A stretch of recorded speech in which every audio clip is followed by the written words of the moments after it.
Well, good afternoon, everyone. I hope you had a pleasant lunch. I'm Tom Ayers, and this is me in my favorite position during ski season, namely flat on my back, stuck in a tree well. I'm from the Center for Astrophysics and Space Astronomy. We like to think of this as a little home for wayward astronomers. That's it for the humor, sorry. Let's get on to something really important here, which is the Jeremy J. Drake's Ladder of Cosmic Sexiness.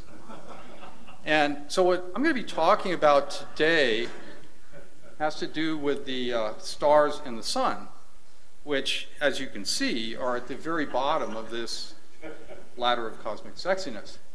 Now, the really interesting thing to me, I show this all the time, and maybe some of you haven't seen it, but this is the first talk I've actually been able to give where I can look not only at the lower rungs here, but as we all know, a small part of the Kepler mission, aside from the very important asteroseismology that it does and the photometric monitoring of stars, a very small part is, of course, concerned with planet hunting.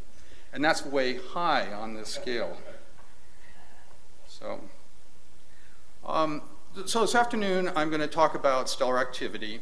And these are a number of the topics that I hope to cover. First of all, I'll just sort of describe very briefly what activity is all about, what we consider to be activity in stars, and I'll use the sun as a sort of a prime example of that. I'll talk a little bit about stellar cycles and irradiance variations measured from the ground for many decades now in a number of stars. And then I'll talk about star spots and rotation. And this is a place where Kepler is going to play a very important role. And I realize it's not the asteroseismology side of Kepler, but it still is coming from the same mission. And there are a number of talks that deal with these particular subjects. And I'll call your attention to Alex Brown's talk on Friday, where he will describe some of the spot modeling that's been done so far with the Kepler light curves. And Zoran Maibaum will be talking about rotation rates from cluster stars that are in the Kepler field. And there, I also want to point out David Soderblom's talk on Wednesday concerning flares. This is an area where Kepler potentially could make a big impact. And it's something that really hasn't been able to be studied to the kind of level that Kepler can reach. And at the end, I'll talk a little bit about asteroseismology and what role it can play in stellar activity. And then there's always a question that we ask, and that is, how normal is the sun in the sort of cosmic scheme of things? Is the sun really behaving like the other stars? So what we commonly think of as solar activity, it basically has to do with sunspots or star spots if they're on other objects.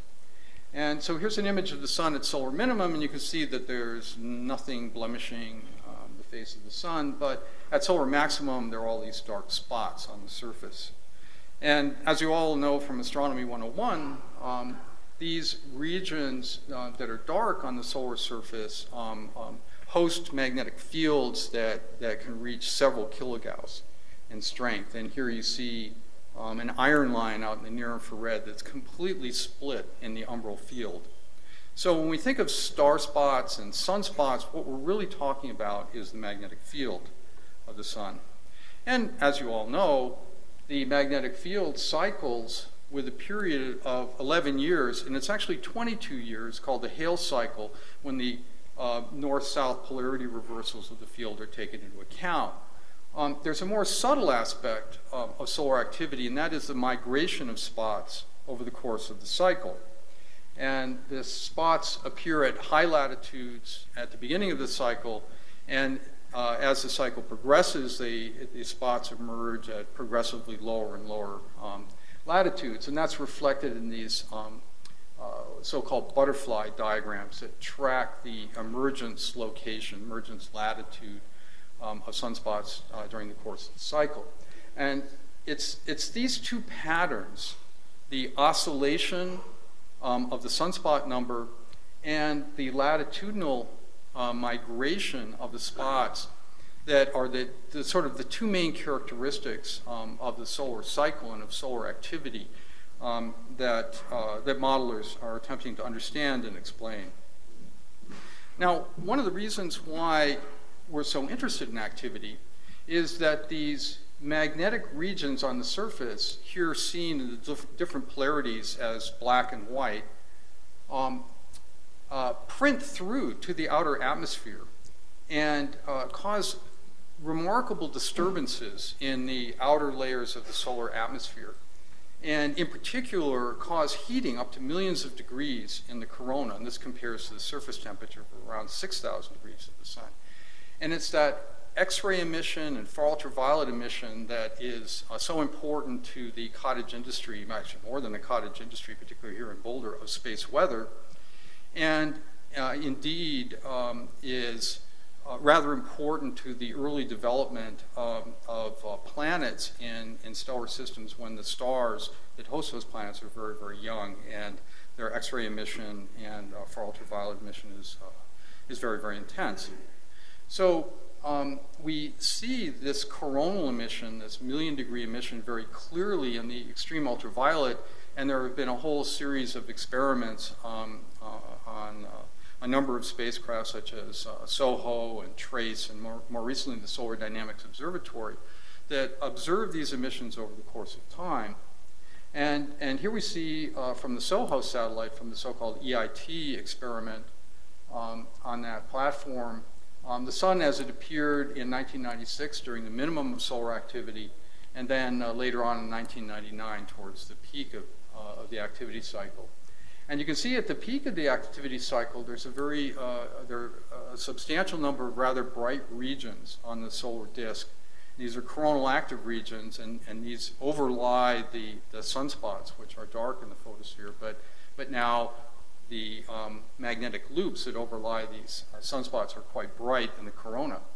But the really interesting thing about this comparison is the fact that during sunspot minimum, when there are no sunspots on the surface of the sun, there still is a corona. And in fact, there's quite a reasonable corona. You can see it here, particularly off limb, where you have limb brightening. But there's a large amount of magnetic field that's continually being generated in the surface layers of the sun by the so-called local dynamo mechanism, which is to be distinguished from the deep-seated dynamo, the big boss kind of dynamo down deep in the sun that produces the sunspots and the cycling of the activity. But there's a superficial dynamo as well that works just on direct convective production of magnetic flux.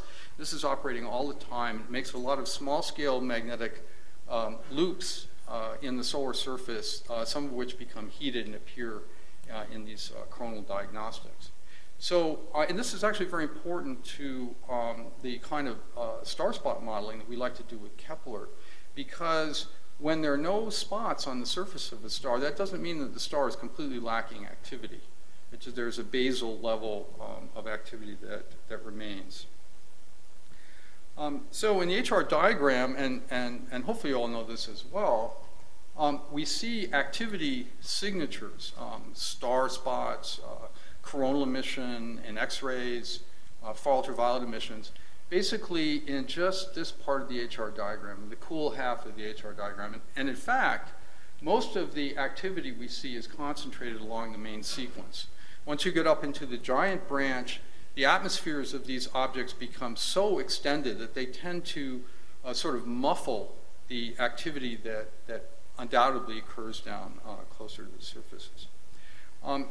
The reason why activity tends to inhabit this part, or infect maybe, this part of the HR diagram was originally thought to have to do with acoustic heating of the corona. And this is the part of the HR diagram where convection is very important.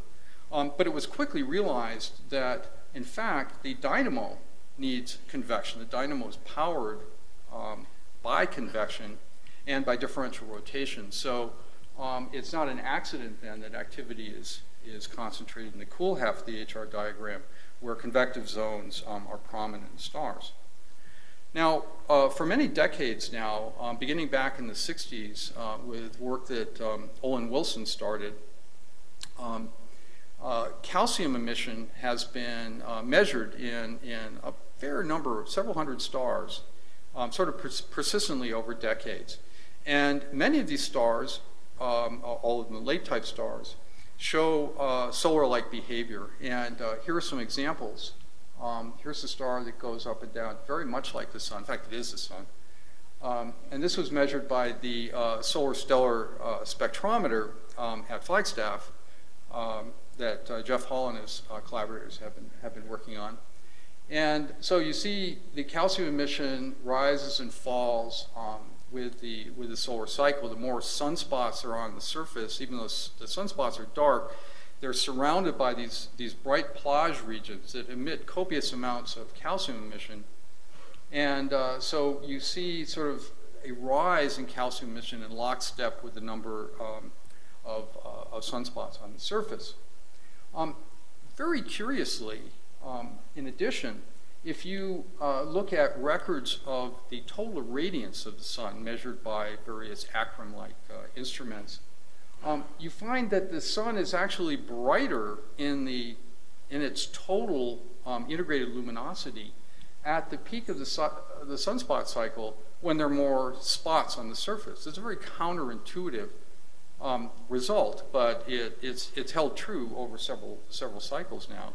And the reason is that I mentioned these plage regions that are bright in the cores of the calcium H and K lines. It's actually a rather subtle effect in the calcium H and K lines, but the plages, in addition, are a little bit brighter than the surrounding photosphere in the sort of their bolometric emission, and they counterbalance the effect of the very small area of dark spots that sit in the middle of these vast sort of seas of plage.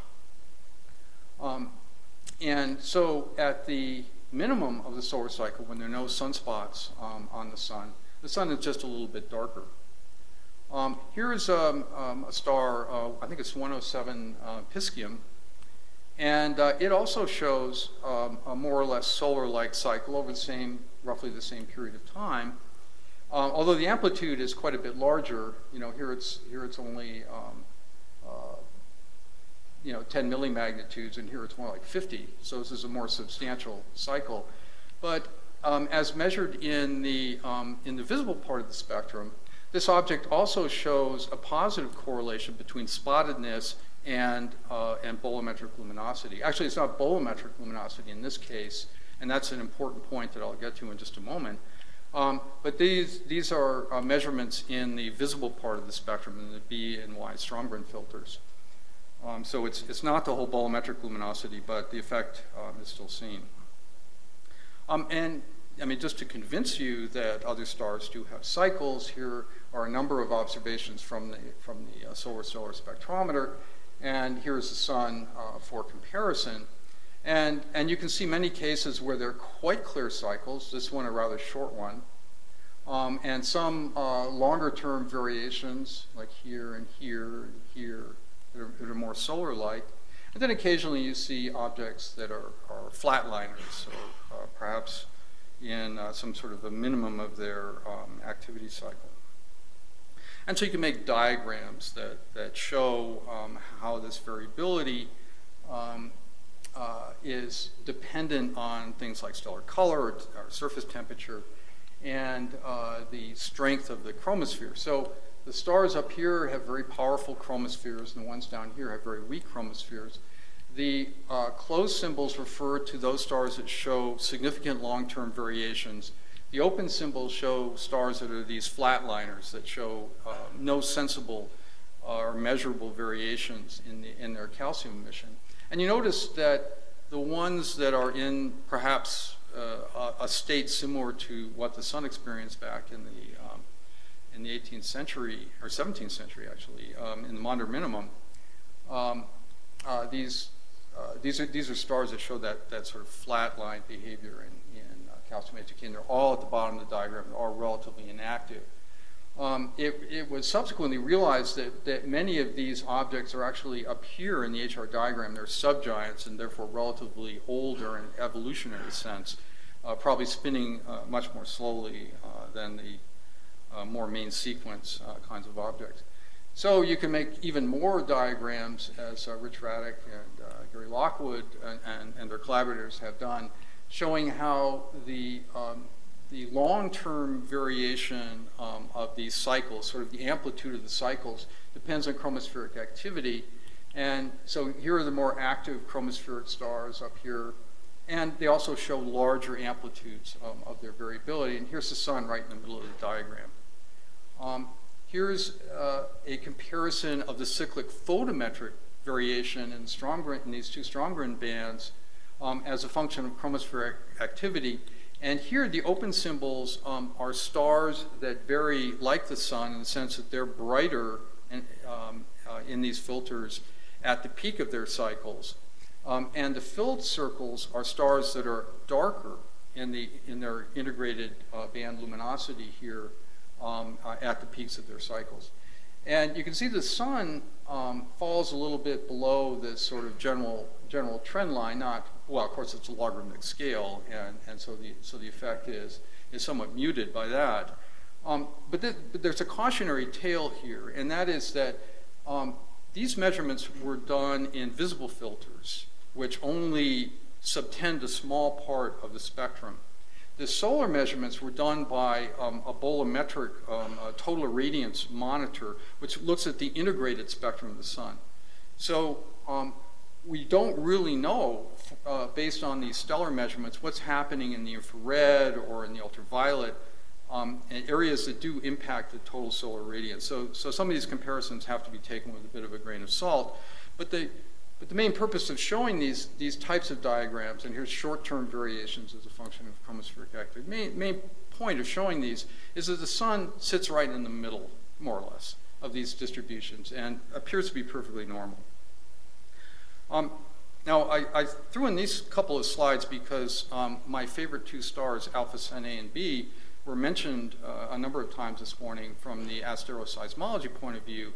And so I just thought I would put up a couple of slides showing measurements of these stars in the X-rays, which is another way of getting at cycles. It's much harder to do because time on X-ray satellites is highly prized, and it's very difficult to get these time domain studies through a review panel. But this is one case where it has worked in the past and hopefully will continue in the future.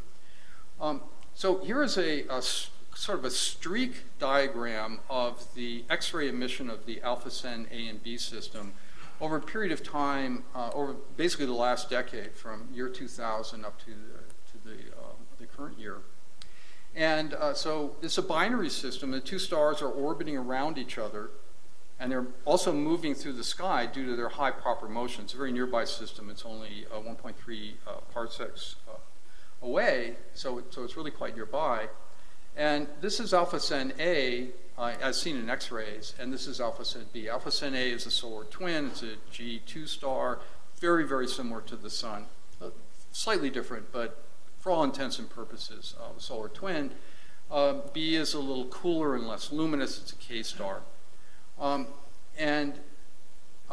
So you can see all these measurements that have been obtained since 2006 by the Chandra X-ray Observatory, and actually this observation in 2000 was also made by Chandra. And you notice that there are little wiggles in the observations. This is not due to an imperfection in the attitude control system of Chandra, but that in fact is stellar parallax for these stars. They happen to be observed typically in June and December, which are opposite in terms of their parallactic shifts. And you can see and Chandra is sensitive enough to see the parallactic motion of these stars, which is kind of a sidelight, but I thought was kind of interesting. And you can see these wiggles here show the projected proper and orbital motion with the parallax on top of these two stars. Now, the main reason why this Chandra program started was that in 2005, the XMM X-ray satellite measured the Alpha Centauri system, and discovered that alpha Centauri had completely disappeared in X-rays. And this was a really stunning result, considering what I was trying to, the point I was trying to make before, that even at solar minimum, the corona just doesn't go away. So this is really a very puzzling result. Although later, once we observed it with Chandra, we realized that both stars were still there. And in particular, the solar twin was still booming in X-rays. And it turned out it was just a difficulty with the way that XMM Newton has to observe this system, you know, the particular blocking filters it has to use. We're not very well calibrated. So anyway, in any event, here is a diagram that shows the behavior of these stars over time. Now notice, as opposed to the linear calcium emission diagrams, this one now is highly logarithmic. This is the behavior of the sun over this same period of time, and the dots here are individual daily measurements that are obtained by the source satellite and, well, various other irradiance platforms.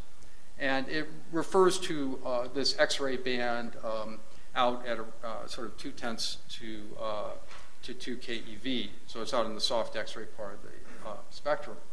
And the dots are individual measurements, so you can see rotational modulations here, but then the overall amplitude of the X-ray cycle, which is a factor of several in X-rays, as opposed to just 10 or 20% in calcium-2.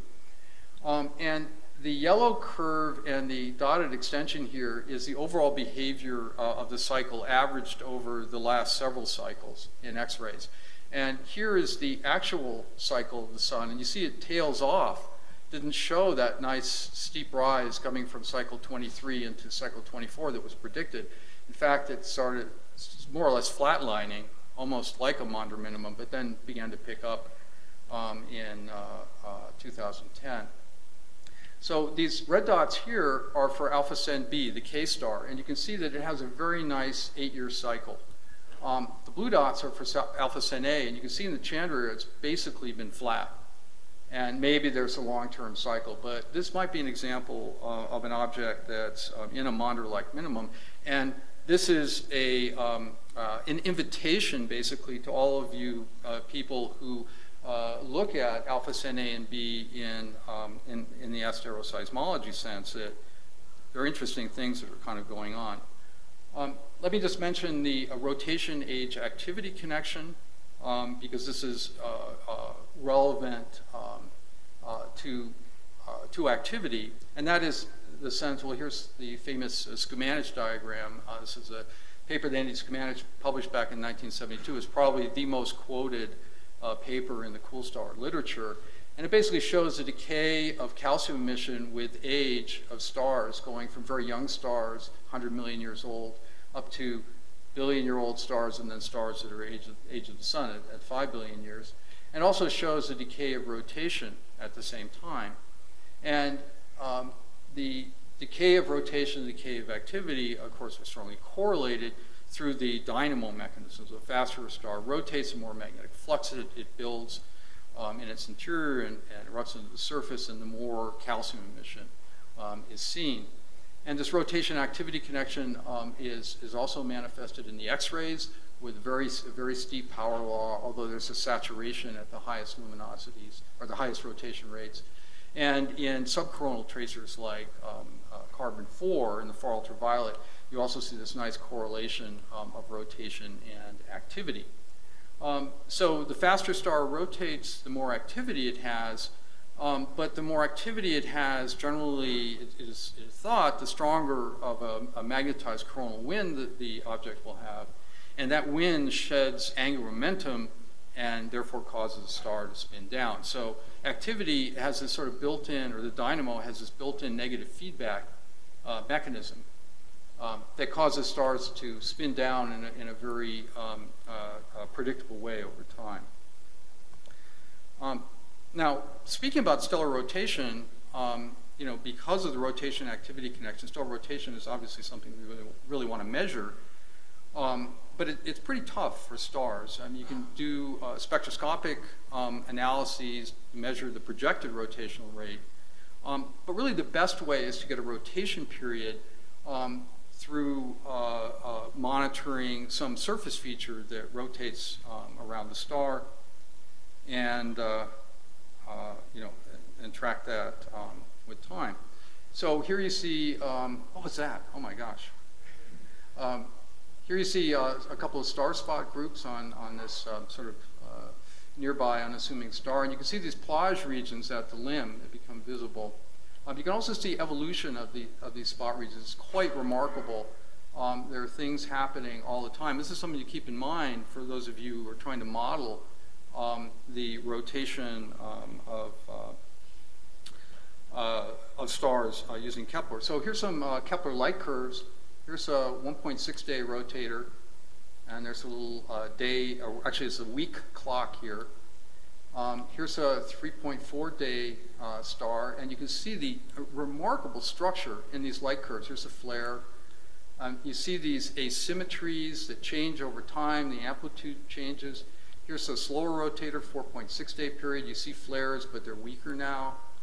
And so there's a huge amount of structure that's available in these light curves to do modeling.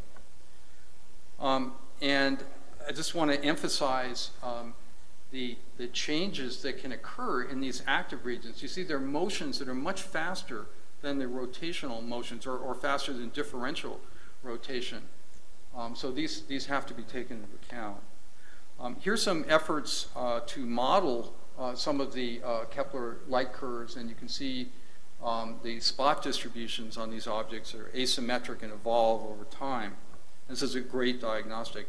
Now, one of the sort of holy grail in contemporary solar physics is this whole process of flux emergence that you see occurring here based on observations from the Hinode satellite. This is the so-called Hinode trilobite, as it were. But you can see the enormous complexity of this process whereby flux emerges from the deep interior of the star and separates into the opposite polarities and collects in various places. This is something we'll never see with Kepler, but underlies all of the spot activity that we might hope to measure. Well, you're all eagerly waiting for me to talk about seismology, which is an area I know almost nothing about. But here is a seismic trace from the Virgo experiment that I pulled off the web yesterday. I pulled a data set. It's pretty impressive to get the entire Virgo light curve from the beginning of the SOHO mission up into relatively recent times. But you see this is 1 millimagnitude, and this is all the stuff that asteroseismology works off of. So what is the impact, potential impact of asteroseismology or seismology on stellar activity? Well, it's probably not going to be as great as the photometric impact of the spot modulations, of flares, and all the other stuff.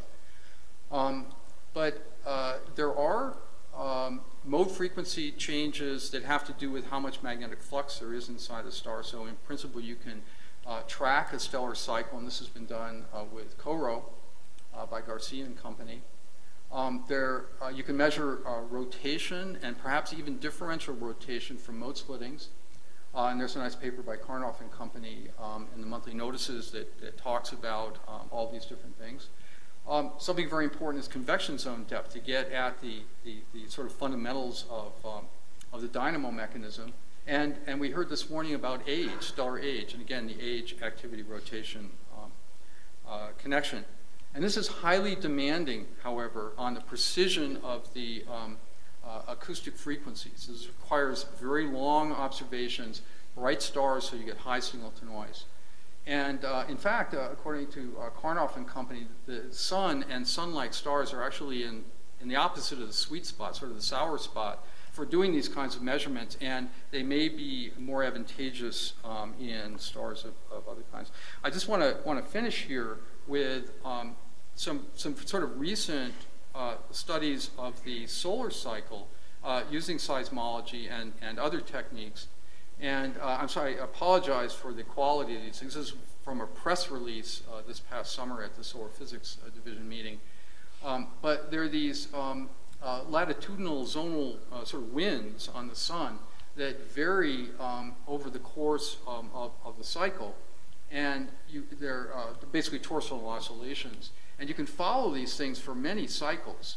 So the cycle 24 flows started already back at the beginning of cycle 23. The interesting thing here is that there's nothing up there where cycle 25 should be. So maybe this is a harbinger that cycle 25 is not going to be with us. These are some measurements of coronal brightness, latitude dependence of coronal brightness from SAC peak. And you can see the decreasing latitude of the activity belts over the course of the cycle. But there are these rushes to the pole here, these structures here, that have to do with some magnetism that's moving in a polar direction, and I mean, presumably related to some deep-seated aspect of the dynamo. But here again, for cycle 25, there's no rush to the poles. This is very curious. And this is basically my final slide. So, well, except for the 7 other ones. Here's another very poor diagram that shows magnetic field strength, average magnetic field strength of sunspots versus time. And here's 2010 right here. And you can see these are measurements that were done by Bill Livingston at Kitt Peak and Matt Penn. And you can see that the average field strength of sunspots has been declining over the past decade or so. And if projected out around 2020, the average field of sunspots will cross this dotted line, at which point sunspots will become basically indistinguishable from the photospheric plasma. And I also wanted to mention that it's not only the sunspots that are in trouble, but so is solar oxygen.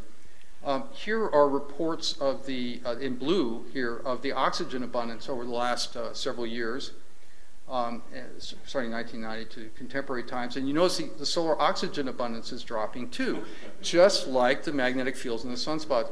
By about 2020, there won't be any more oxygen in the sun, which is really a problem. Okay, so, well, here are the conclusions. You know, Kepler, and you all know this, Kepler is absolutely awesome. And particularly, I don't care about the asteroseismology, sorry guys. But you'll see some stuff from Alex later on this week. The spot modeling that's coming out of this is just glorious, as I say. Billions and billions. But you know, the ability to do this spot modeling for literally hundreds of stars of known activity, and maybe we can also infer the ages and the chemical compositions and that sort of thing, that's really fabulous.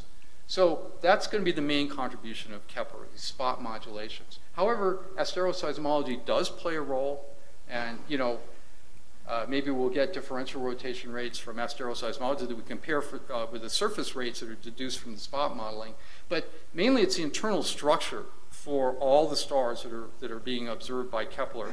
Not necessarily the spotted ones, but just a better understanding of the internal structure of the star, age-activity relations, and possibly even cycles.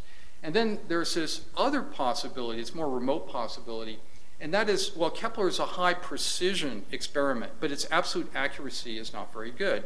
If the absolute accuracy of the photometric measurements can be improved, maybe we could get a better handle on the connections between luminosity, although, again, in the narrow Kepler wavelength band, with spottedness that I mentioned before.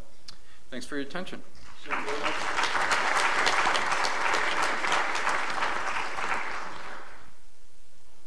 Well, I think we should have time for just 1 or 2 short questions. Benoit? Okay. First, it's a remark, not a question. So I am Benoit Mosser, Observatoire de Paris. In fact, Coro has already observed stars as active or as non-active as the Sun, and with a clear measurement of what you will do here with Kepler. Yes. And it was very useful to have this information, complementary to asteroseismology or to observation of exoplanets. And this was a remark. The question, maybe not to you, but to the Kepler people, I don't know. Are we allowed within CASC to perform spot modeling, or so to study the stellar activity, so not making seismology with the light curves, or are we not allowed? I have no idea. You have to ask Hans about that. But do that in the break. Michael? So you mentioned the Maunder minimum, and but you referred then to X-ray measurements of stars, where you say they are in the Maunder minimum. Now, we know from the Maunder minimum that there was a cycle. We know that from carbon-14 and beryllium deposits during that time. So for that reason, I'm kind of puzzled that a star in the Maunder minimum stage would show no X-ray activity. So maybe it's something else. I'm sorry, probably I misstated that. The XMM satellite reported basically no X-ray emission from Alpha Centauri, and for the very reasons that you stated, many of us were quite surprised. Yeah. And the XMM people looked very hard at instrumental causes, and they dismissed them.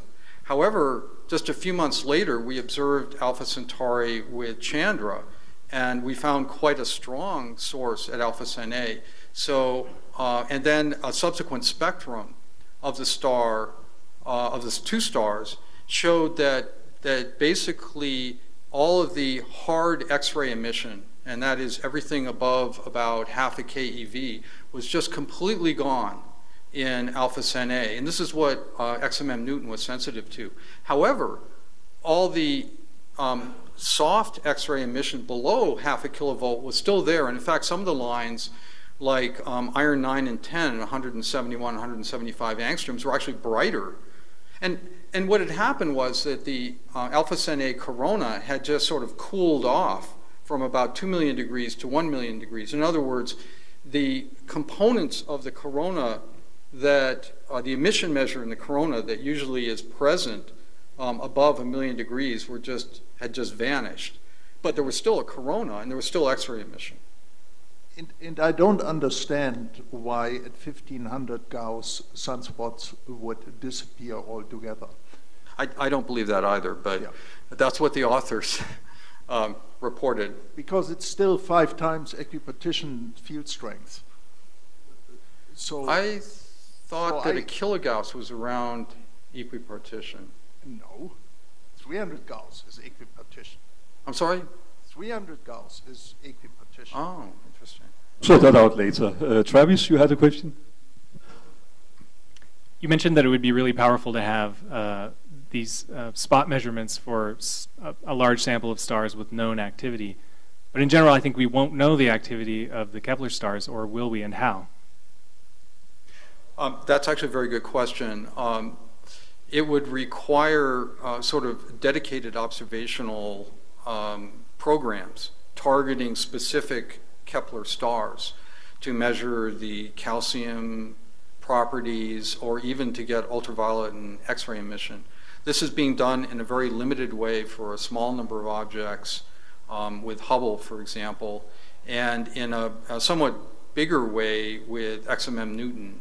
There's a program that's being spearheaded by a group from Sicily, from Palermo, to do just that, to look at a number of XMM Newton fields in the overall Kepler area. Yeah. But it's a tough job. Bill? It was just a comment that with astroseismology, we should be able to measure the surface distribution of the activity as well by measuring frequency shifts of different modes that have a different latitudinal sensitivity. So that's something else that astroseismology can give us. And will that be practical for large numbers of stars, or is that more of a boutique kind of? Probably, yeah.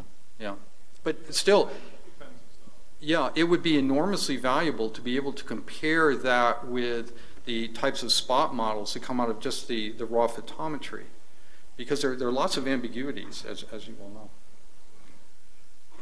Any further questions, since I left a lot of time for discussion? Well, if not, let's thank Tom again.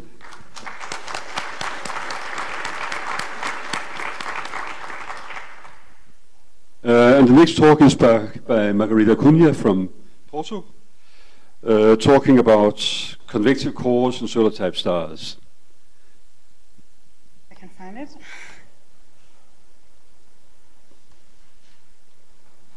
Okay. Right. Good afternoon, everybody. So basically, the work that I will be talking about here, it's an attempt to find ways, optimal ways of using the seismic data for solar-like pulsators in the main sequence to study their deepest layers, in particular their cores. And this is particularly for the case of solar-like pulsators that have convective cores. So basically, just to put it into context, do I have a pointer? Yeah, okay. So, can you see it? Yeah. So it's basically stars just slightly above the solar mass, between 1.1 and 1.6, and here is where they are. And the goal, as I said, was to find the tools to characterize the cores, and the methodologies that I will be applying in the talk that I'll give today is both the forward modeling, so based on stellar evolution codes and pulsation codes, and analytical analysis based on asymptotic theory. So I will go through that in just the next slides. So why convective cores? Why not just go for all main sequence solar-like pulsators?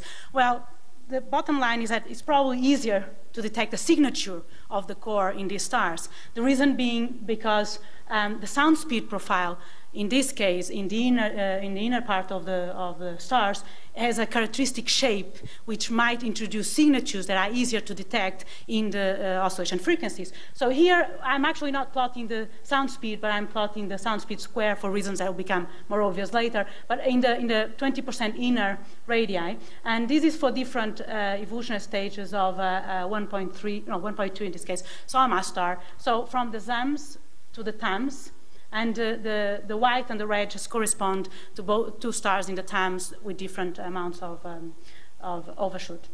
And basically, so the idea is, okay, you have this characteristic profile. Does that impose a signature on the oscillations that you can actually get from the oscillations? And the first thing you need to do is to actually characterize this profile. So three things come to mind when we look at this. One is obviously the position of the edge of the core. So basically the size through which the core, the chemical mixing occurs, right? So just the radii of the edge of the core. The second one is the drop in the sound speed at the edge of the core, by which amount that drop is. And the third one, which is a little bit more subtle, is the extent of the perturbation. Perturbation here, I mean, when you compare something like this with something like that, in which you don't have the convective core, so a smooth sound speed with a non-smooth one, if you imagine, doing passing a smooth line there, to what extent this one will go before reaching that one. But that will become clear when I go further. But the main thing here is that, of course, we want to reach the physics. So this has to tell us something about the physics of the cores. And it's more or less clear that if we can see the signature of this kind of profile of the sound speed, we can learn something about the physics, because what's causing this? I mean, what's causing this kind of shape is the fact that we have a convective core, so there is chemical mixing inside the core. And so there is a sharp variation in the mean molecular weight when you go from the inside to outside the core.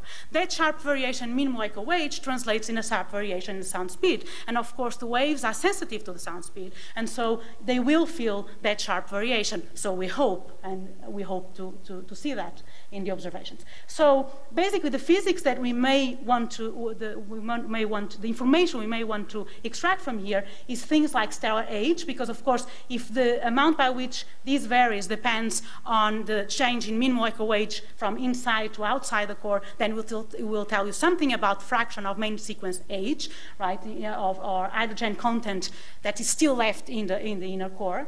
Also, if you can learn about the position of this edge, it will tell you something about the extent of the mixing, so the size of the core.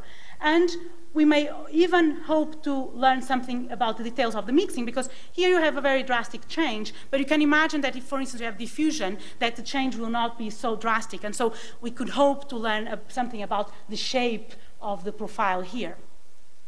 So just to give you an example of what I told you in the previous slide, here's an HI diagram with a number of models. This is taken out of a grid of models which has stars with masses between 1.2 and 1.6. So a mass is different metallicities and different overshootings. And if you take the sound speed square as function of radius of these models along these sequences, these evolutionary sequences, and measure this jump relative to the value it would have in the smooth case in which this would not drop. And you say, okay, I want to look at cases in which this drop is in a narrow range. So in this case, rather narrow, okay? If you then go back to the HI diagram and ask, where are these stars positioned? They are, it doesn't matter how metallic they are, whether there is overshooting or not, they are positioned at TAMS, basically, because I've chosen the value to be at TAMS. But in other words, it doesn't matter what mass or what physics within this physics that we are considering these models, it will give you a pretty good idea of the amount of hydrogen that remains in the core. And so it will be sensitive to the age in fractions of main sequence stellar age, okay?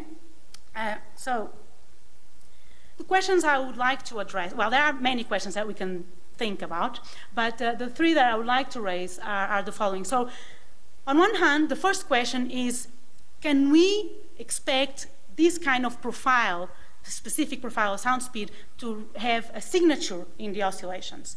The second one is, of course, the obvious one: can we detect this in the observations?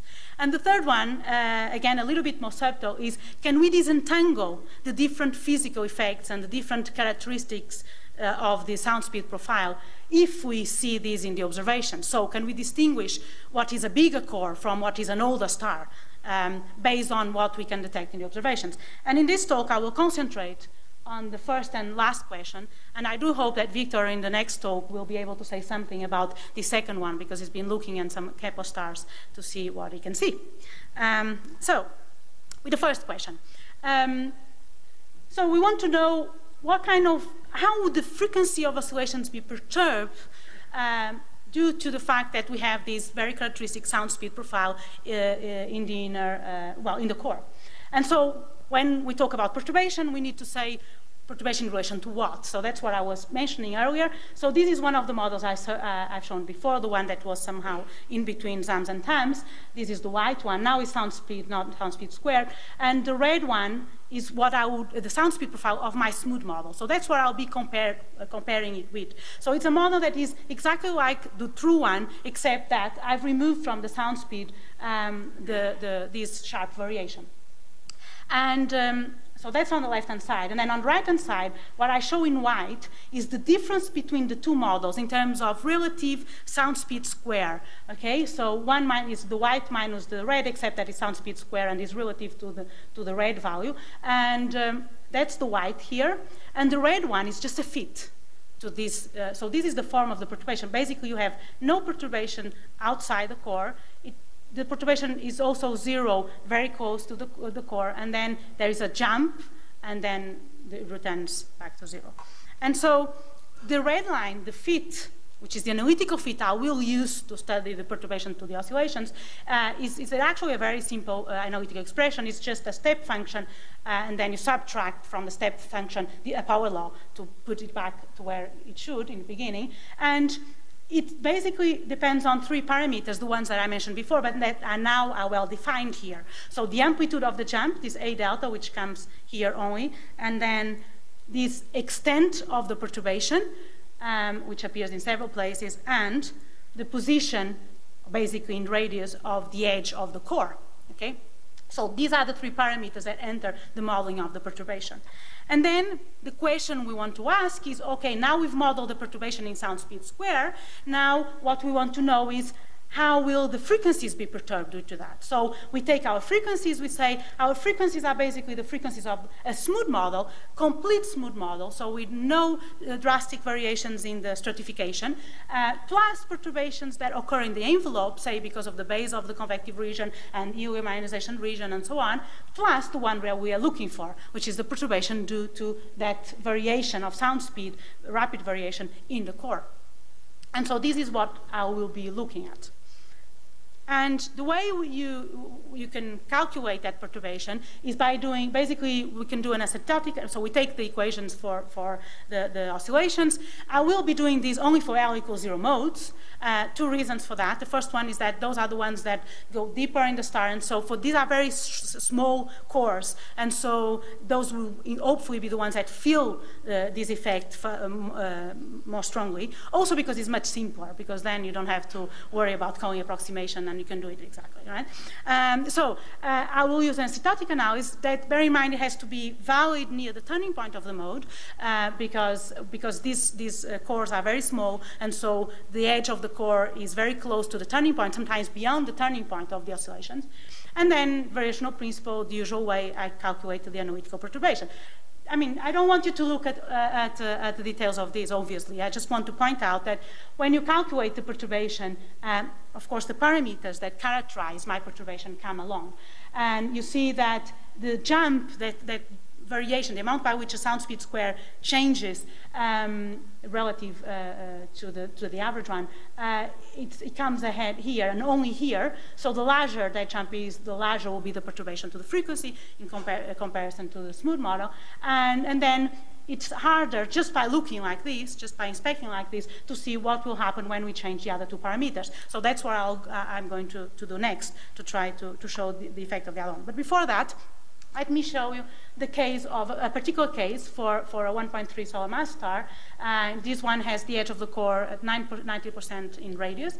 And basically what you see, the perturbation that you'd expect to the smooth frequencies would be very close to 0 at the lower frequencies, and then it will start to increase. And then I've, on purpose, extended this to frequencies much higher than the critical cutoff frequency, just to show you that if you go to very high frequencies, then you will recover the oscillatory signature that you see, for instance, when the perturbation is well within the cavity of the mode.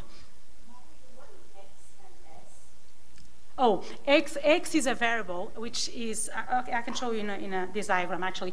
X is basically a distance from the turning point, okay, measure in a given way. So it's basically my independent variable that I calculate to use for my asymptotics, but it's a complicated thing, it's an integral, okay? Yeah.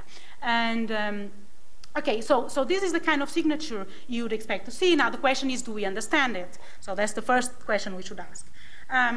So I show a propagation diagram here to try to show you that it's quite intuitive why it is like this. Bear in mind, I should tell you that you will see, I will show some of these plots, and you'll see some wiggles. Don't pay attention to those. I was just being lazy while doing the integral. So I know what they are, and they mean nothing, okay? So just don't pay attention to that. So basically, here in the propagation diagram, again, I'm showing the 20% inner part of the star, and the full line shows the critical frequency for the L equals 0 modes in the displacement eigenfunction of the L equals 0 modes, okay? And so basically, when the given frequency, when the mode hits here, it's the turning point, and from there onwards, the eigenfunction is evanescent. And, okay, so forget about the x. This was exactly to explain what the x was.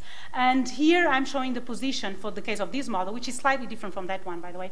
I'm showing the position of the edge of the core in this case. And so you can see that when your frequency is sufficiently low, the edge of the core and the entire core actually will be beyond the turning point of the mode, and so the frequency, although it will not be 0, the perturbation to the frequency will not be 0, because the evanescent tail of the eigenfunction will still feel it, but it's pretty small. But once you hit the frequency at which the turning point of that mode corresponds to the edge of the core and go up in frequency, then there you go. And the perturbation, the frequency will be perturbed in the sense that it will decrease significantly because of the core.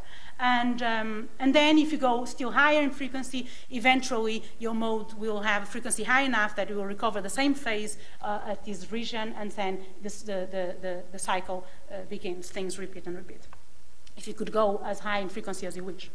Okay, so the question about, can we disentangle the different effects? So changing the size of the core, changing the drop in sound speed. Can we actually look at the perturbation and say, okay, this is due to this and this is due to that? So what I will do is really just a toy experiment, which is I will take one single model, okay, and take this expression, and I will keep everything constant, except that I will change one of these parameters at a time.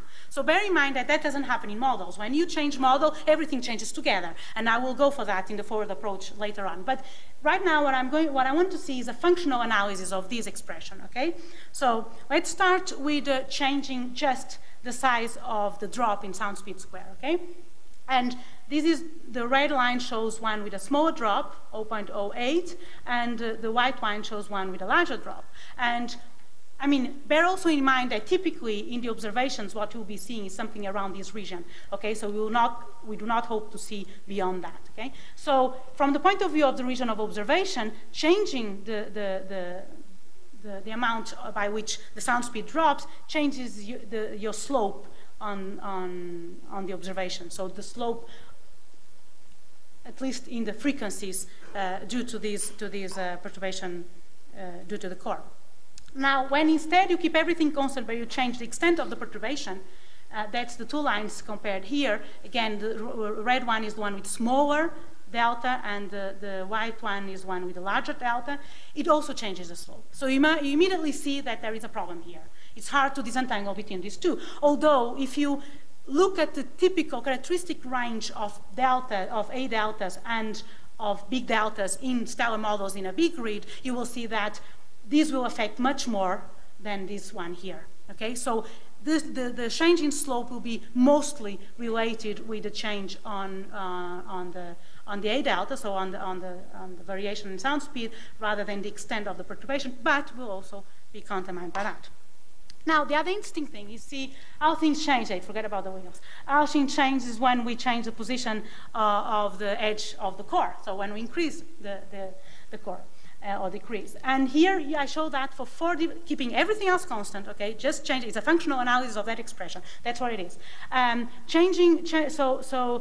So this is for smaller and increasing the edge, the edge of the core. And what you see is what's more or less obvious. Yeah, it's obvious. I can see Sarbani nodding, yeah, of course.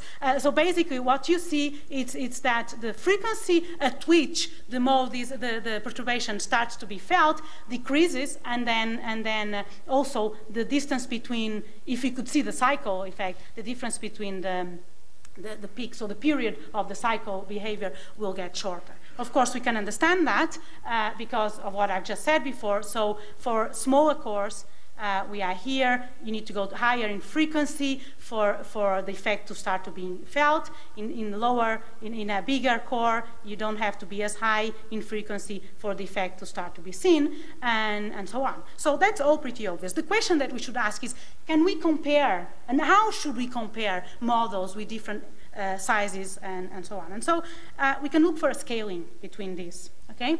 Now we know there are scalings. When the perturbations are well within the cavity, we know they scale, the period scales with the acoustic depth. So but here we are close to the turning point.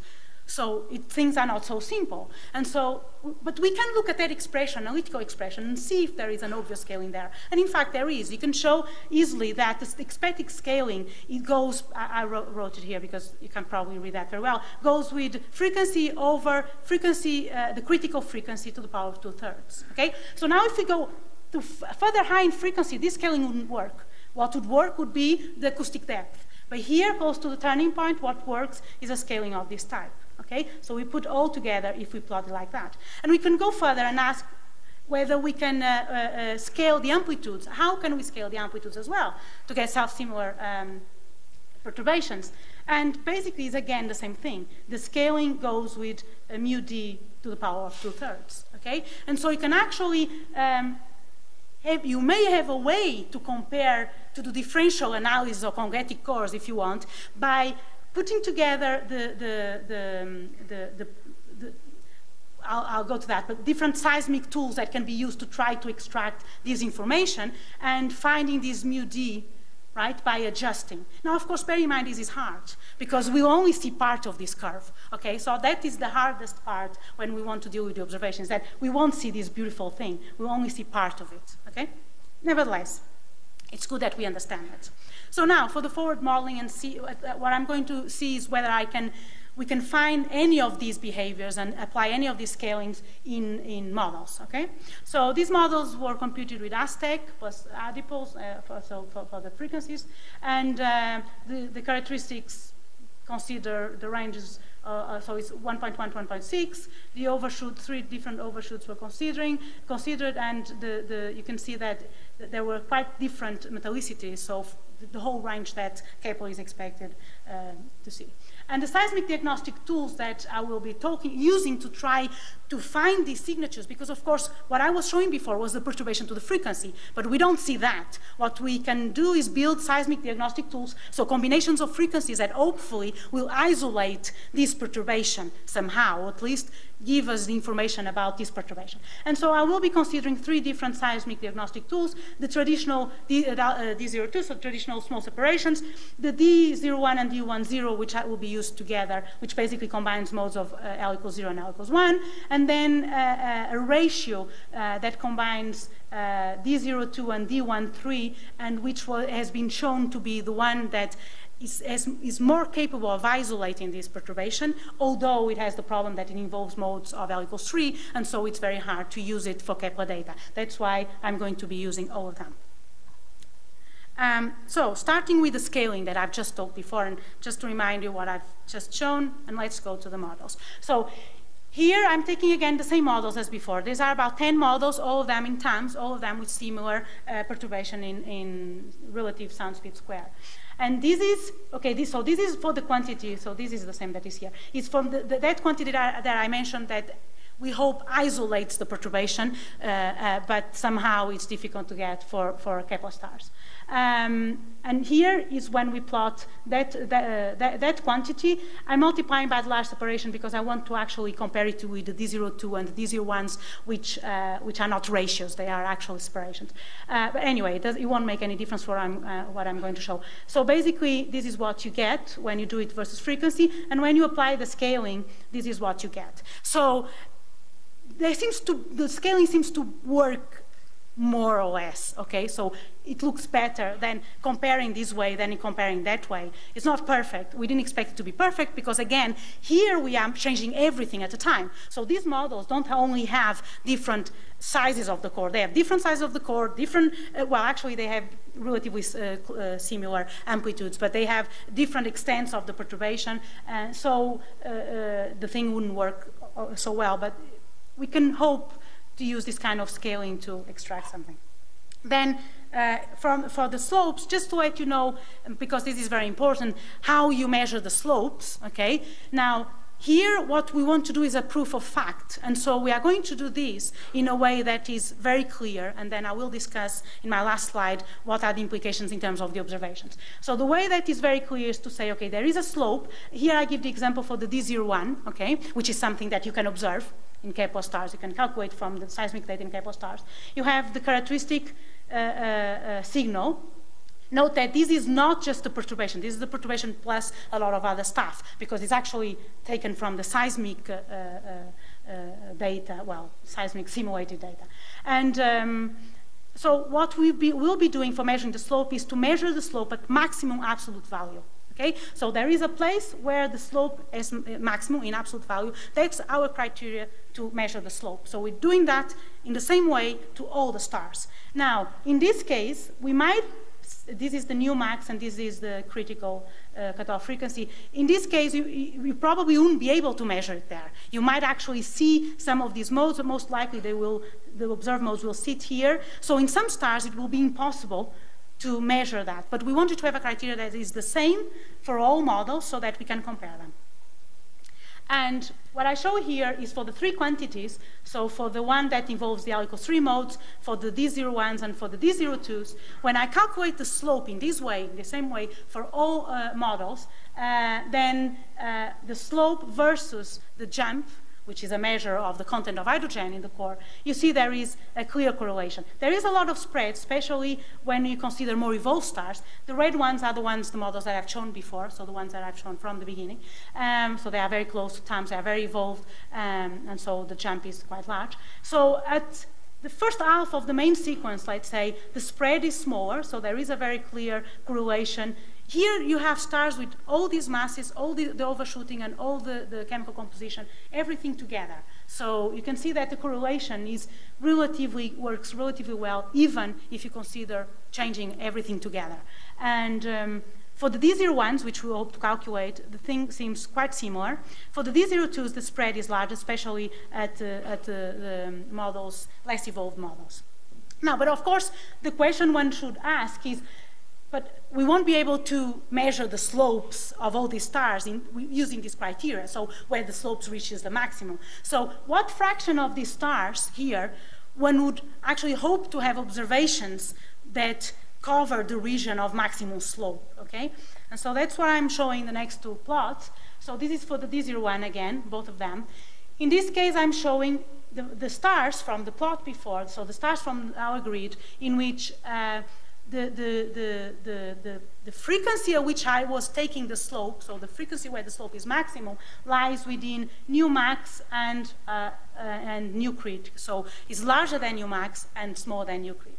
And so the critical cutoff frequency. And of course, in the lower part is almost all stars. When you go to the higher, to the more evolved stars, then there's only a small fraction. And that small fraction gets even smaller for evolved stars when you consider a criteria that is more strict, but still quite optimistic, is that you'll be able to observe frequency, or oscillations with frequencies between nu max plus or minus 8 times the large separation. Okay? But in any case, you can still see in the less evolved stars that there is quite a tight correlation. So the issue here, yeah, I'm finishing, just one more slide. So the issue here is, you can ask the question, okay, you can ask the question, so I don't care about these other stars. In these other stars, I'm not even going to calculate slopes, okay? So for the ones that I will be able to calculate slopes with this criteria, do they have a good correlation between the slope and the delta c square over c square? And the answer is yes. So the question, difficult question, which I'll come to in my last slide, is, but how do we know those are the right stars? Okay, so that is another thing. So just to summarize, so the first question was whether we could hope to have a signature of that profile, so of the convective core on the oscillations. And the answer is yes. And there are two aspects, so two model observables that you can look for if you want to characterize this signature. One is the slope of the small separations, being it the D01 or the D02, thinking that we're not going to have the L equals 3 at this moment. And the other one is the frequency at which the slope starts. The frequency at which the slope starts tells you something about the size of the core in terms of acoustic size in this case, so in terms of the nu d that I was talking about, which is not even the acoustic depth, okay, or the acoustic radius. It's not even that, it's slightly different, but it's basically c over r, where r is the position of the edge, okay, of the core. And so that is given by the frequency at which the slope starts increasing. And then the other observable, seismic observable, will be the slope of the small separations, okay? Now, the main difficulties, of course.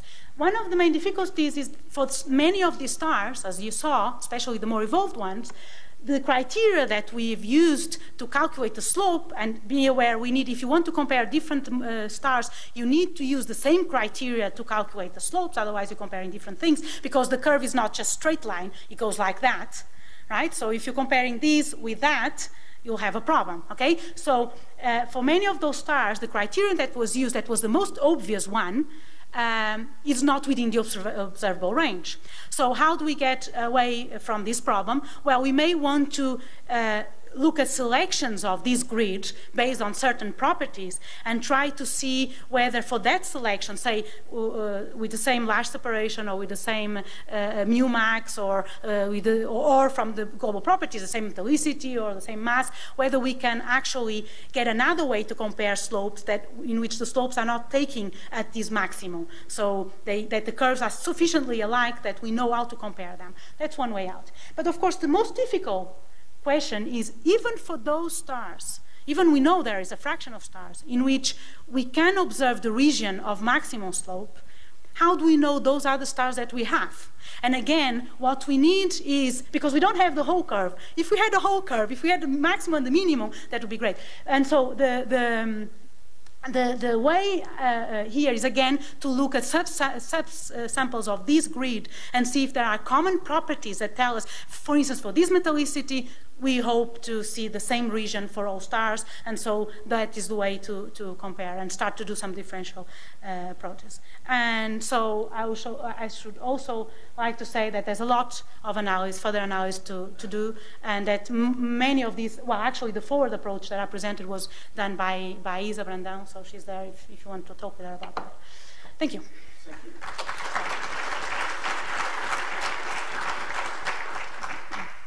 Thank you very much. Lots of questions. Shabani? Thanks. That was very interesting. And I'm afraid I'm going to invoke the S word, surface term. From most of the combinations you're using, I think what will appear is the slope of the surface term rather than the surface term itself. But do you have any idea how things might change? The D02s, would you expect the D02s to show the slope of the... How big is that slope? I mean, because this slope is quite significant. If you look... No, we did do that. It doesn't make any difference. We did do the ratios as well. It doesn't make, and I think the reason why it doesn't make any difference is because these slopes are actually quite large. If you see, there are about 5. They can be 4 or 5 microhertz large, and so yeah, I think they are significantly larger than the ones of the surface. And we did do the ratios, and the correlations are. I mean, I'm not prepared to say, because I don't have the plots here, that the correlations are the same in the sense that this scale is the same, okay? So I don't know if you... No, it changed because of the ratio, yeah, of course. But if you multiply by the average so that you compare, okay, you can check how much of the surface correction interferes if you calculate the ratios and then multiply by the average light separation. And then I don't know if that...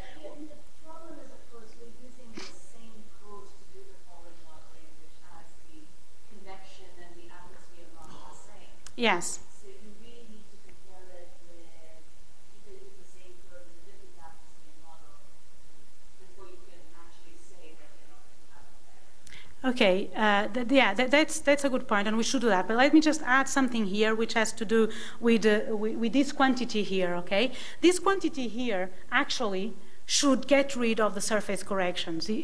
Yes, and if you look at this, and in fact. The point of doing the 3 of them was to show that with this one, we know what to expect. This one gets rid of everything that is in the envelope. And so the question is, we can't get this one. Can we get the same effects from the other ones? And if you compare these two, would you say there is a big effect of the surface corrections there? I mean, they look pretty much alike. And so I wouldn't say so. We don't know yet. Yeah, okay. Since we can't get away from Dennis, since he's already standing up, even though I haven't called on him. Sorry.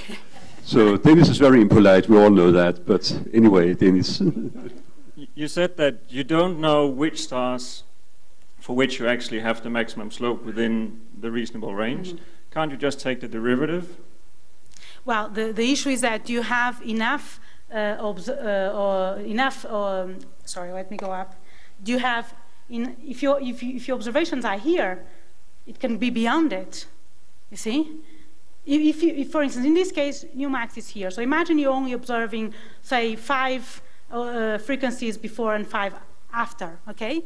The actual region of maximum slope is beyond your observations. How do you know for a star whether you are there or not? Because you have the frequencies, so you take the derivative and make sure whether you have started to move the other one. but you can get there is something called observational error. Yeah, that's one of the problems. Okay. But even without observational errors, you can have the slope increasing throughout all your frequencies, but not reaching the maximum. You see? Mm-hmm. So you can do that. It's very hard.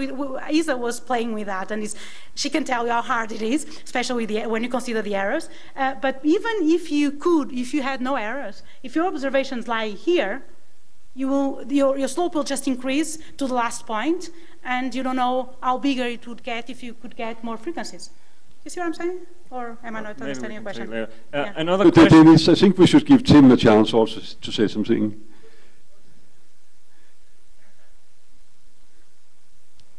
First Firstly, observations do not have errors, they have uncertainties. Yeah. I'm so sorry. The models certainly have errors. I'm sure the models have errors.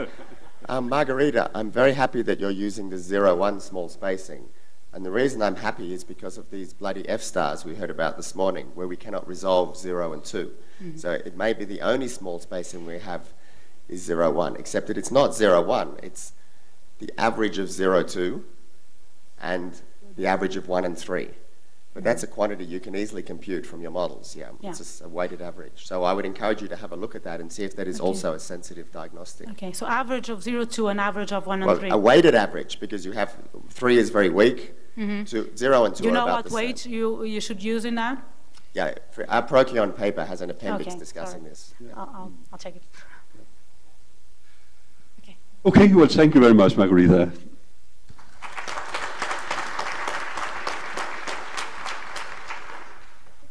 And the next talk is getting from dreams to the real world.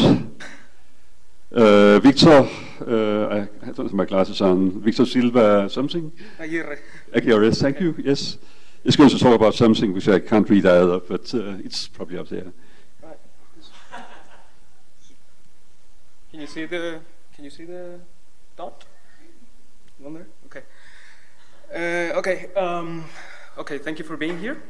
My name is Victor Silva Aguirre. I'm a PhD student at the Max Planck Institute for Astrophysics in Germany.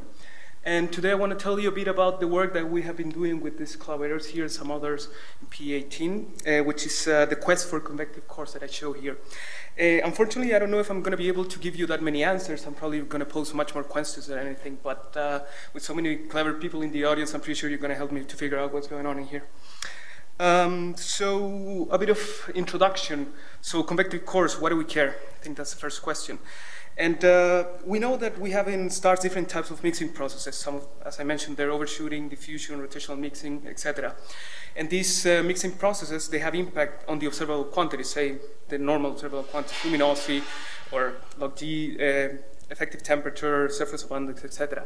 And these quantities affect heavily our age and mass determination. Age should ring up, immediately light up a bulb in anybody's head, because it's something that we really care about, especially people doing exoplanets.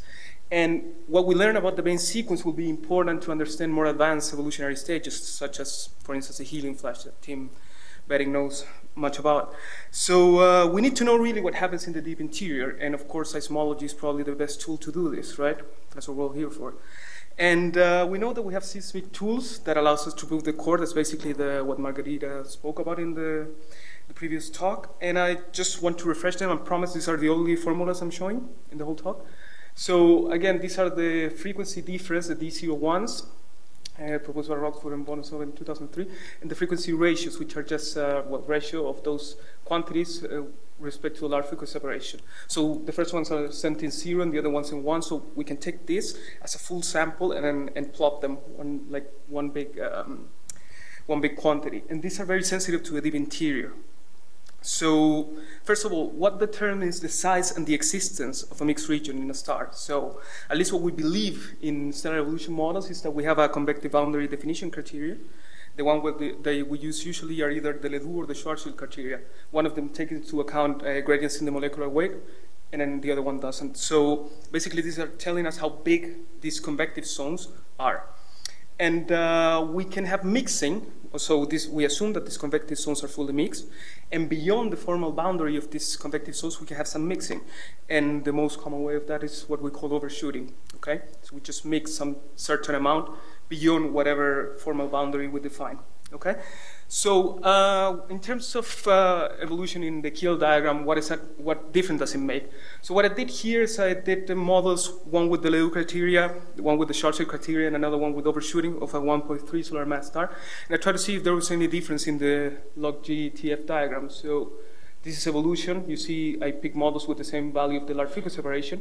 And there are colors there, and there are 3 dots. You can just barely see them. So with classical observations, we cannot really know what's going on in there. There's something that you cannot determine looking at the HR diagram or the effective temperature determination. So the difference is, of course, very in the center. If we could look at the sound speed profiles of these models, we will see that as we go in evolution, we burn material in the center. So we build up a jump, say, in the sound speed due to the molecular weight gradient. And these different models, we have a different position of the jump, so different size of the convective core, and different amplitudes. And that's basically what Margarita was speaking about, modifying the ratios. So if we took a look at the ratios that I've defined on the previous slides, this will evolve. And according to the position of the core, the size of the jump, the slope will be higher or smaller. And that's what we're trying to measure, that slope, and then we can say something of what's going on inside of the core. Sorry? Sorry, yeah. So blue is Ledoux, it's the smallest one. Red is normal Schwarzschild, and the green one is with overshooting beyond the Schwarzschild boundary. Okay. So as I said, the slope of the frequency ratio is sensitive to three things: central hydrogen content, regardless if there's a convective core or not. Okay, you still have a molecular weight gradient. Then you have the size of the sound speed discontinuity and the extent of the convective core. However, every time we try to learn something about this, we need to make one critical assumption, and that is the fact that we can estimate the mass to a precision which is roughly greater than 10%. So we usually study either similar masses with different mixing process or an evolutionary track of a certain mass. So keeping this in mind, what we try to do is to do a grid-based analysis and try to pin down the mass before we went to the particular modeling. So the idea is take a sample of 12 main sequence stars observed by Kepler, because some of them turned out to be subgiants. We had stellar parameters determined by spectroscopy. We had the global seismic parameters, delta nu and nu max, feed them to the grid, to the pipelines. So we characterized them. And the outcome of that was the value of log G was very, very well constrained among the different pipelines. But this is the results that I got for mass, solar mass unit, sorry. So there you have the results of 4 grids for 5 different stars, using cat names, sorry, Yoris. But you see that the difference within the error bars can be up to 50% in mass. That's a lot. And that's something that we cannot really work with easily when we're trying to characterize a course. So, okay, we cannot get this from the grid-based analysis, so we just jump over and try to model the stars. That's the only thing that we can do. I'm going to show 2 examples. First one is Perky, which has a spectroscopic metallicity of minus 0.08. I'm taking very conservative error bars, I mean large. And of course, we can start with solar metallicity, take 3 different masses, find a best fit model, these dots that are here. This is with normal Schwarzschild evolution, nothing out of the ordinary. And I will always find a fit to the large frequency separation. So the shell diagram, basically what I'm trying to do is fit the lowest L equals 0 mode, and then I assume that the rest is surface effect. That's basically the best thing that I can do. I can always find a fit for each one of these stars. But of course, each one of these models, we have an age with a difference between 6 gigayears, and one is halfway through the main sequence, and the other one is already coming out of it. So the big question is how we break this degeneracy. How can we really know what's going on inside of the stars? And the answer turned out to be that the ratios help a lot. So again, these are the frequency ratios for those 3 best fit models, and I plot the data there in black dots. And you can see that the 1.1 solar mass model fits, I mean, at least the mean position of the ratios much better than the other 2, even with the error bars that were considered, and sorry, the uncertainties that were considered at this point. So the ratios suggest they show a very strong mass dependence, and they suggest, they favor a star around 1.1 solar mass. Now, we have more information that we have to take into account. We have as well the large frequency separations. And of course, we're not going to feed them properly because we have surface effects which we cannot get rid of. But anyway, the overall shape and the position of this minimum, again, the position in frequency, I'm saying, against favor a star which is around 1.1 solar mass. And on top of that, we can look at the D02s, the small frequency separations that Margarita mentioned, and the blue line still fits much better the data. So again, the 1.1 solar mass star. So of course, you still have the effect of metallicity. Because you could say, well, if you know the metallicity, you can constrain this with the observational error bar. And it turns out that the ratios, are very insensitive to metallicity because we don't have a convective core. So it's mostly the central hydrogen content. So even if we change the metallicity by minus 0.1 dex, the ratios don't vary much. The mass stays basically the same. And we don't have a sensitivity there. Okay, could be that there's a slight difference in the position of this. I think the D02s will be a better way to constrain the metallicity. Basically, they're more sensitive to the central hydrogen content in that particular case, maybe more affected by the outer layers. Convective envelopes, they have to be different for these two stars. They have different metallicities. So again, combining different diagnosis tools or different frequency combinations can help us nailing down the stars. So the preliminary results that we have say that the PERC is compatible with a 1.1 solar mass star, no convective core, central hydrogen content around 0.13, 0.17, age between 41 and 4,700 megayears, code-dependent in absolute value, okay? Differentially can be better. And when it comes to ratios, the mass is more important than other parameters, including metallicity. So regardless if we don't know the metallicity, apparently the ratios can help us nailing down the mass quite well. Well, of course you could complain, well, but one of the stars was outside of the observational error box and you have metallicities, fine. What do we do in this case? So we have two independent spectroscopic determinations. They don't agree in log G nor TF, and the metallicities that they tell us don't agree with the Watt sigma error bars. So what do? Well, we go again to solar metallicities, basically the best thing that we can do. Did 1.1, 1.2, and 1.3 solar mass stars. Again, fit the lowest value of the HAO diagram. And again, the ratios favor one of the three masses, in this case the 1.2 solar mass star. But here's the interesting part. I want to take your attention into that little piece, that this is normal Schwarzschild. And although that the position is okay, the slope is not. And after we do all this, now we can go and test really the cores. So I play here a bit with metallicity and with overshooting. So I am doing the 1.2 solar mass stars again. Solar metallicity, this 2, and plus 0.1 in a few over 8 for these two. One of the orange one and the red one, they have overshooting included, okay? And I try to fit the ratios. And the two stars which include overshooting, at least the red one, you can say maybe with 1 sigma error balancing, and the one fits even better. You can increase a bit the amount of overshooting and you can actually fit the position of the slope. So the ratios are telling us that we need overshooting to fit this star, a 1.2 solar mass star. Again, we can take a look at the other quantities that we have. I don't know. I mean, there's a difference there in the position, again, in frequency of this minima. Maybe the higher metallicity agrees better. I really don't know what that means, or if it's true or not. It's something for sure worth looking at. And at the level of the error bars that we have in the D02s, at this point we cannot say much, but that could improve with longer time series that this star will have. Okay? So, in the case of Duchera, so the preliminary analysis says that it's compatible with a 1.2 solar mass star, roughly. Convective core, 5 to 6% of the total mass. Central hydrogen content, 0.24 to 0.27, and there's still a 1 giga-year, roughly, difference in age. And that has to do with the metallicity, again, that if we can constrain further the metallicity, I think we can constrain the age a bit better. I mean, since we're not really that sensitive yet to metallicity with the quantities that we're observing. So, well, a bit of a summary of the points where we're now. I mean, this is work that we started a month and a half ago, so this is really, really preliminary results. So frequency ratios are very sensitive to the deep interior that we knew before. So we can actually existence and extension of chemical mixed regions. Now we can test it, if they're there or not, and how big they should be. I think that's actually very exciting. Probe mixing processes, the case of Duchera, we needed overshooting to be able to fit the position of the ratios. Reduce the age uncertainties. I insist in the code dependency, please, because that you can get whatever you want from different codes, but at least in differentially, how many mega years or giga years you have, I think we're doing pretty well there. And the ratios are very, very sensitive to stellar mass, so I think this is a way that we can have to get out of this mass problem. That I don't know if it's going to work for subgiants, like in the case of Gamma. That's something we have to think about, but still.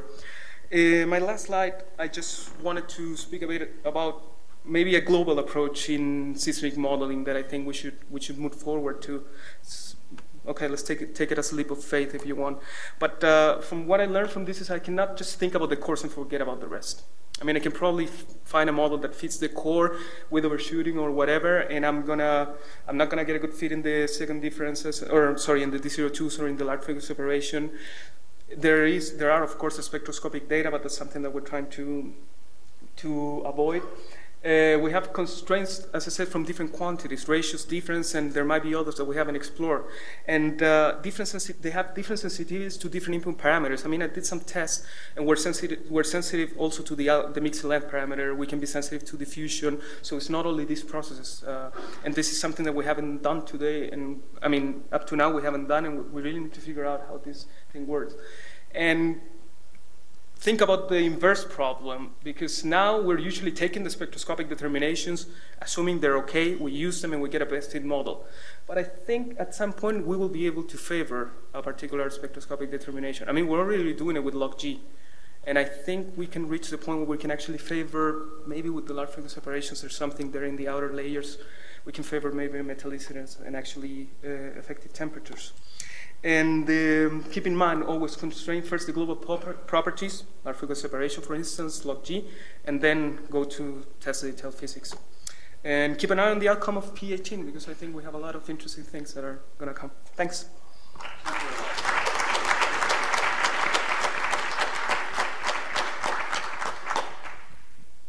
That's exactly what we should be doing. Questions apart from Sharpany? Just to get started? Well, okay, if you insist. This is, I mean, it hasn't anything to do with the work, but just, I was wondering, how do you define FE over H equals 0? In my case? Yeah, I'm what is that over X? Sol 98. Greves and Sol, yes, okay. yes. Yeah, all the models are done with the Garchin stellar evolution code and the computations of frequencies with AD pulse. Forgot to say that. Well, just a small comment on the code dependency. Mario Monteiro did organize a comparison between different codes, which suggested that, at least for a subset of the codes, the results came out reasonably good agreements. But that's something, Garstech was part of that comparison. Yes, yes. So there might be some fairly good consistency between Garstech and Aztec in terms of this modeling. WireRec has not been tested in that manner, unfortunately. Unless I'm mistaken, the code dependency you're talking about is comparing between the grid modeling results.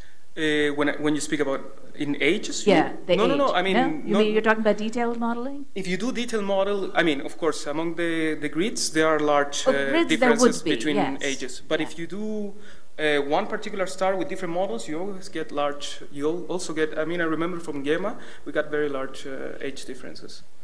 So maybe if we do one solar mass, because all of us fit the sun, and to an age that we know. But if we change the masses a little bit, then it becomes messy, I think. Okay, no further questions? Yes, Gulnur? Victor, yeah, I know, Gulnur. I know we are going to continue this work, of course, but it's just we have to remind ourselves, actually, before going to the second differences, in what you have shown, actually, we haven't even used individual frequencies yet. We haven't used even the individual frequencies yet. That was deliberate.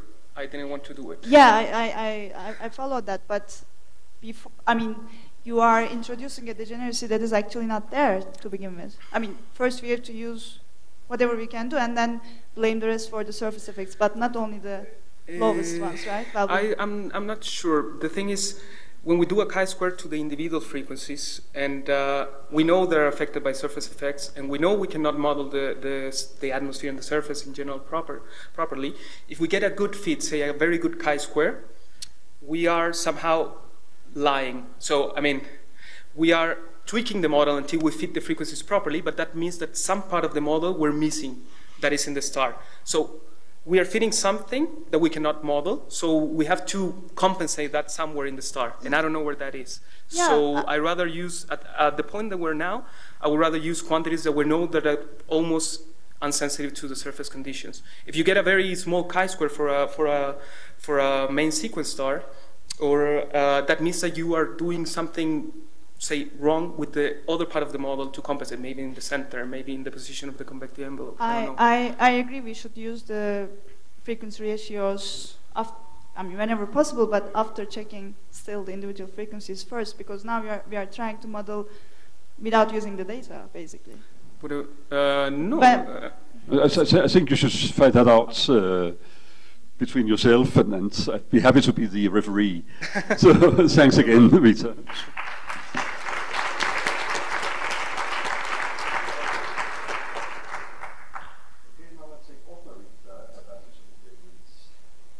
The next talk is by Jennifer van Satters, and the title is The Sensitivity of Convection Zone Depths to Stellar Abundances.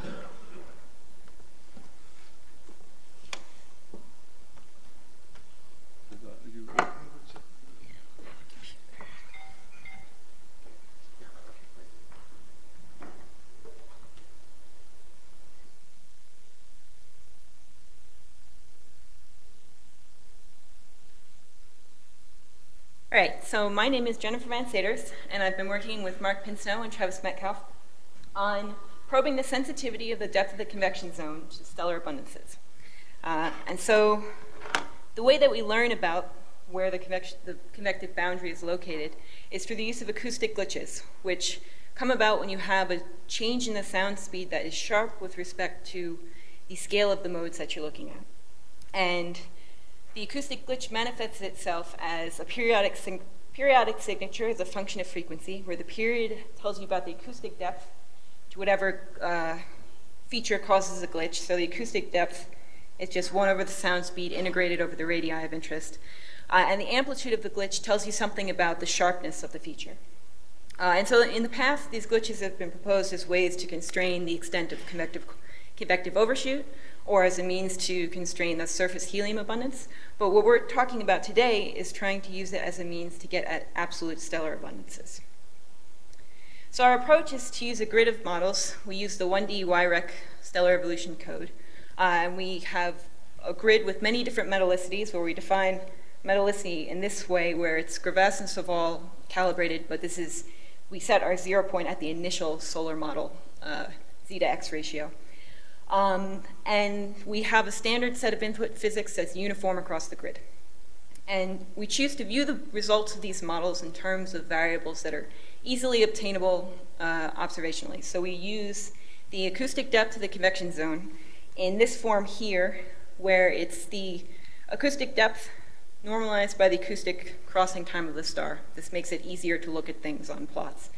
And we also use the mean density, which is related to the large frequency separation, and the effective temperature, which is also easy to obtain.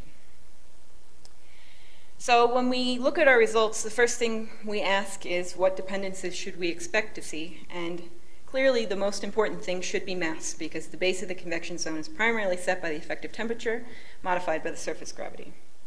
And this is indeed what we see. We see that for more massive models, you have a shallow convection zone, which is denoted by this lower value of this normalized acoustic depth. And for low mass models, you have a deep convection zone, and you have this strongly mass-dependent trend in mean density and in effective temperature.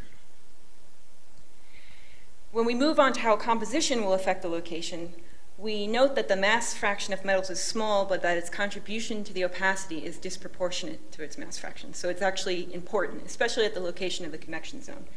So what we should expect is that for objects that have a higher metal content, they also have higher opacities, and they become convectively unstable deeper in the interior. So you should have deeper convective envelopes for more metal-rich objects, which is, again, oops, wrong way, what we see. So what you're seeing in this plot here is we're looking at models at a fixed initial helium, calibrated to solar in this case, at a fixed age. This is the log of the mean density with respect to the sun, and this normalized acoustic depth. And each one of these colored curves represents a different metallicity, where the red on top is plus 0.6, this purple on the bottom is negative 1.2, and they're spaced by 0.2 decs. And if you look at a fixed mean density, you see that you actually have a pretty strong, it's a pretty strong function of composition, that you get about a 1% change in the normalized acoustic depth for a 0.1 decs in metallicity. Now there's 2 other things to notice about these plots. Is one, that we're working in completely asteroseismic variables. We can do this with just the asteroseismic frequency spectra alone. Both mean density and acoustic depth you can get from asteroseismology.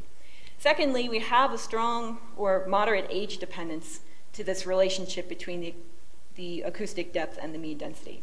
And why you're seeing this is that for fixed mean density, let's pick negative 0.2, at 1 gig a year, looking at models that are 1.2 solar masses and above, and all of these guys are on the main sequence. So at 0.2, you're looking at models that are 1.2 solar masses and above. And by the time you go to 10 gig a year, those guys have evolved off the main sequence, and the objects that occupy this mean density space now are objects of about 0.8 solar masses, which have intrinsically deeper convection zones. So this is why you see this kind of upward curvature of these guys. And if we plot the same thing in effective temperature space, we get a very similar kind of trend. But the spacing between lines of different compositions is somewhat smaller. You notice the Y scale is the same in both plots. And so we're actually slightly less sensitive to this in effective temperature as opposed to the astroseismic variables, which is good for us because we like astroseismology. So now that we've got this signal, we want to try to understand how significant it is in comparison to observational and theoretical uncertainties. So we have these two different classes. We have theoretical uncertainties that come from the fact that our input physics may not be 100% correct. We've made simplifying assumptions left and right about their stellar models. So what we do is we systematically vary the opacity tables, we change the nuclear reaction rates, we change the degree of diffusion, the equation of state.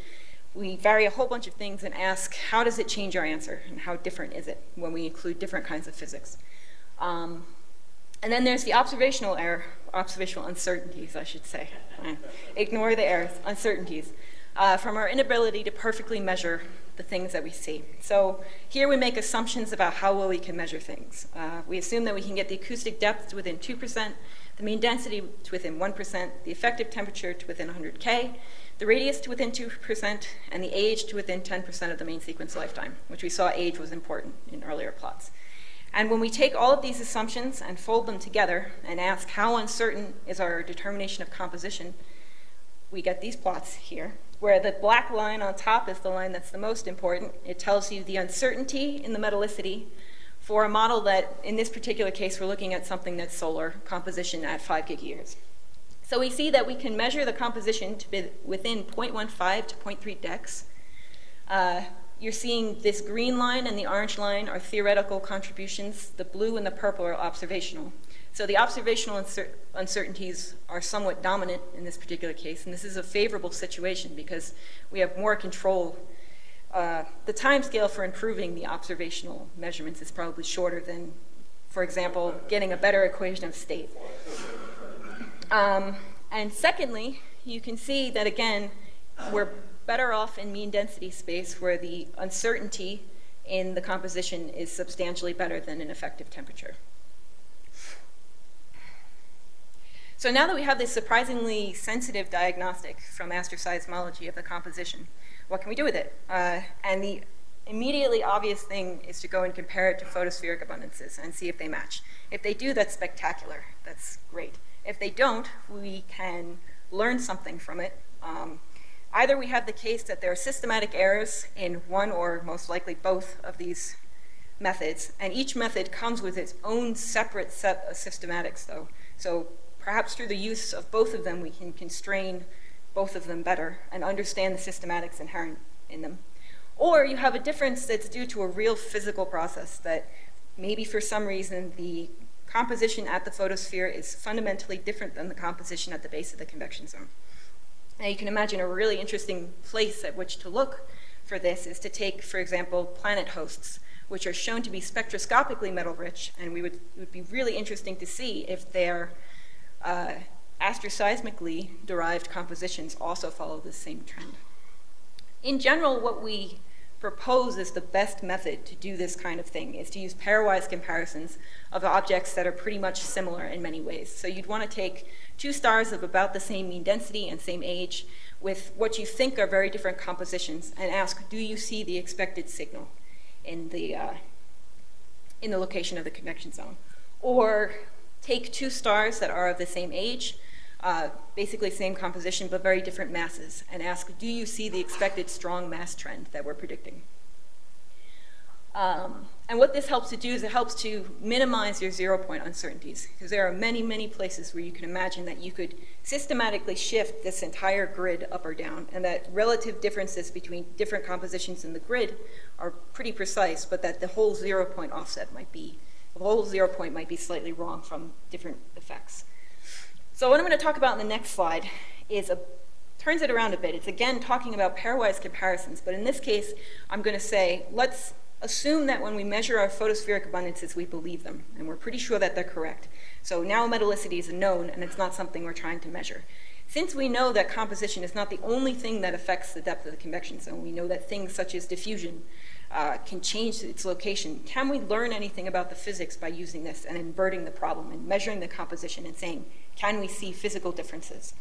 And so in the case I'm going to talk about here has to do with the mid-F star lithium dip. And so what the situation is that you see an order of magnitude depletion in lithium over a few hundred K in F stars.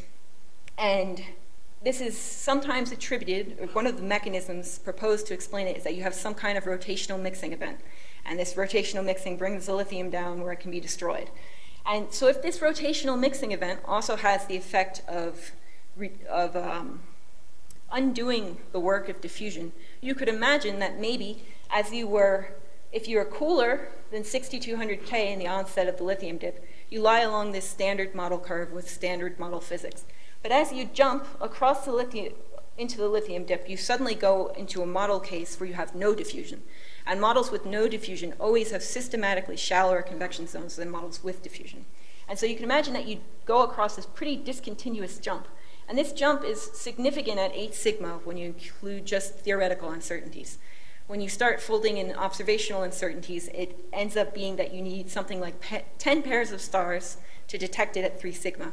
But it's still a really interesting potential application of this pairwise comparison to learn about the physics of the interior. And the use of this measurable asteroseismic quantity of the acoustic depth to the base of the convection zone as a diagnostic of composition or physics or stellar populations. And so I'll leave you with my conclusions, which is that we see that the depth of the convection zone is a strong function of mass. We're not the first ones to notice this, obviously. But that in any kind of observation where you look at a bunch of different stars of different masses, you should recover this trend. We also see that the convection zone, the location of the convection zone is sensitive to the composition at a level that's significant compared to the theoretical and observational uncertainties, and that we can measure it, the composition that is, to 0.15 to 0.3 dex for a solar-like object at 5 gig-years. And finally, that there exist several interesting tests of interiors physics, of the composition of stars, of using these pairwise comparisons as diagnostics of many different interesting cases. We can even look at heavy element mixtures. This is something I haven't talked about, but you can extend it to this. You can ask, whether you could detect the difference between a Gravasse and Saval mixture and a Asplin mixture. It's small, but maybe we can do it. And just as a final note, our future work, we're working on extending this to the subgiants where you have higher luminosities, larger mode amplitudes, which means it's easier to measure things.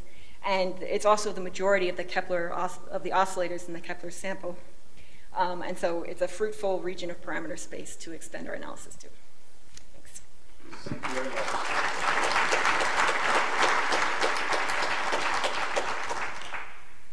And thanks for leaving a lot of time for questions. Comments? I have one comment, which is the old man's negative comment, that we're still quite far from actually measuring the depth of the convection zone in these stars.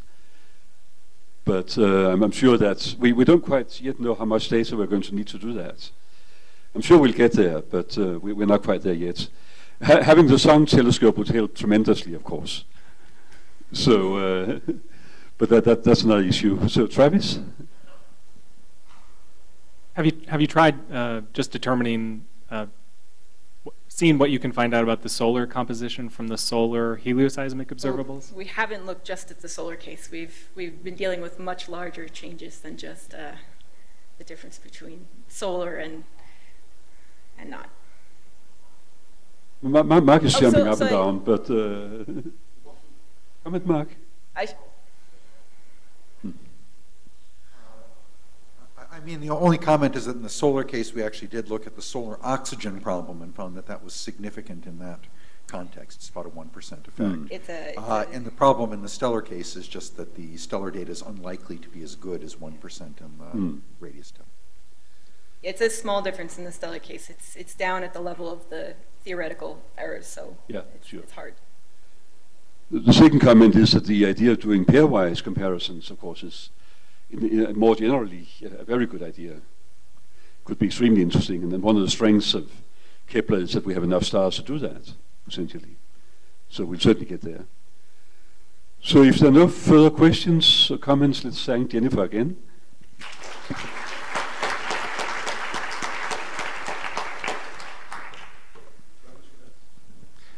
Just before we break for coffee, a couple of reminders. If you haven't picked up your receipt and your letter of attendance, they're at the front registration desk. Also, if you are giving one of the poster presentations tomorrow, please drop your slide off at the